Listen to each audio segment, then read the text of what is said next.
Remember, we are the media now. Hi, this is Linda. Thanks for joining me. Happy New Year to you. And part of my New Year's resolutions are learning how to do this video thing a little bit better. So it's also important that I catch up with the State Farm files. I hope you're following them. And one of the things that I have to do is I've been granted leave by the court to amend the complaint. Now, I've also been hit with some pretty vicious guerrilla lawfare with intent, apparently, as a pattern of practice to prevent me from doing that. And also, again, I've been told by attorneys that I'm on a blacklist so that there's no law firm in the state of California that will help me with my litigation against State Farm. And I've spoken to a few more attorneys, and I had a couple of consults late December and early January. And so all I can say is, okay, guys, I get it. I know the drill. I know, I think I have a pretty good idea of what I'm up against. And so we will just govern ourselves accordingly. So I want to start today, and I'll put these links in below, but I have 3 court rulings. Now, the 4th amended complaint is due February 28, 2023. One of the defense firms filed something saying it's due on the 20th. I'm waiting for transcripts. That's part of how they make little mistakes to try to cause trickery in the court. Anyway, I want to read some of these to you. If you're a public adjuster, if you're a policy holder, if you're an out-of-state attorney, if you care about law and order and the rule of law, well, it might be of interest to you. And if not, well, it's good practice, and we're losing our country, and it is critical that all patriots learn about the rule of law and how to move the courts. We just, saw some fiascos in DC, and we'll see how that works out. But anyway, back to State Farm files. And I hope you're following me and following those files, because my story is not uncommon. And what they've done to me, they're doing to people in Florida, in Alabama, in Texas, that they're doing it everywhere. I just happen to be a little bit more vocal.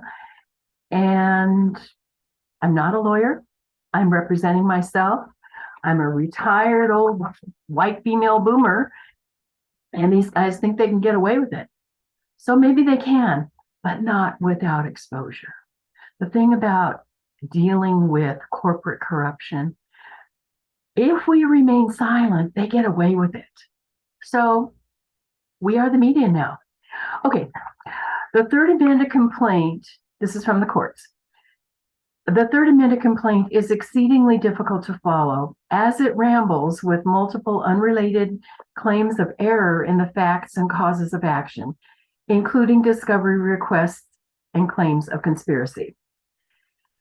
Plaintiff alleges State Farm violated the terms of the insurance policy, but does not attach the policy or quote it verbatim. Plaintiff alleges State Farm breached the policy in denying its claim and in failing to prevent additional damage. State Farm agreed to provide coverage for the loss or damage to plaintiff's property. Plaintiff paid premiums and performed or substantially performed.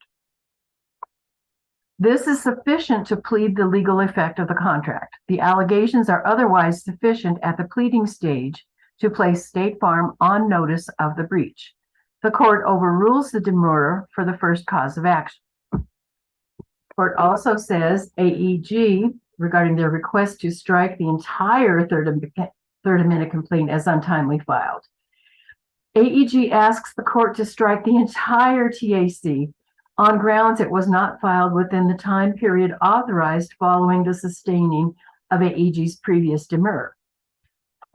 The court in part sustained the demurrer to the prior second amended complaint on April 13, 2022, with leave to amend. The minute order did not state the time period in which the plaintiff could amend, but AG's subsequent notice of ruling provided the court granted 60 days leave to amend. The docket now shows that TAC was not filed until July 6th. Although the TAC was filed beyond the deadline, it is now on file, and the instant demur has been fully briefed on the merits. The court denies the AG's request to strike the TAC. Now, that was a point of contention. Many of the defense counsels requested extensions on time to for their answers to the third amended complaint. It was and is and still continues to be my full contention that the TAC was due on July 6, 2022.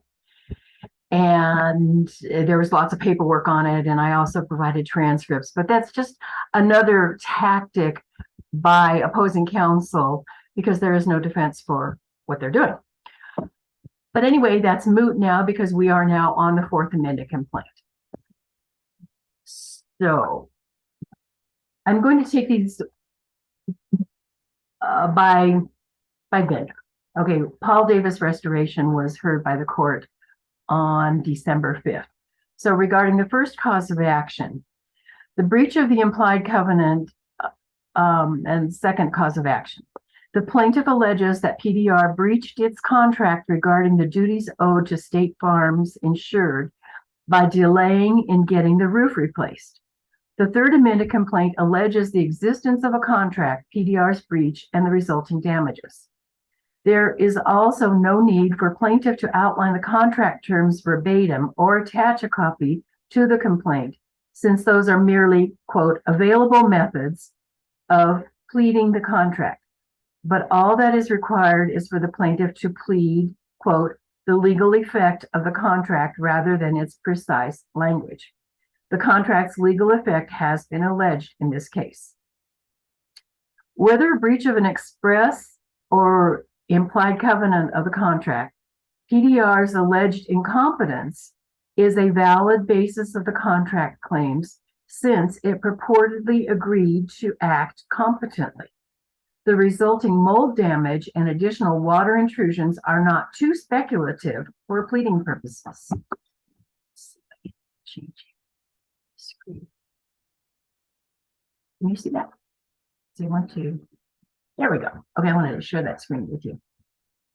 This will be my first time screen sharing, so we'll see if that works. The demurs on PDR cause of action 1 and 2 are overruled. Intentional interference with contractual relations, the third cause of action.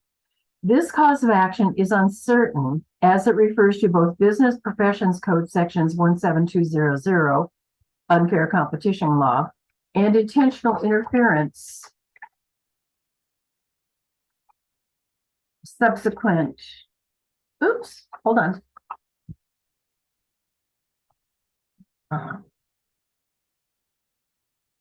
Well, I don't know how to do that. Subsequent ruling.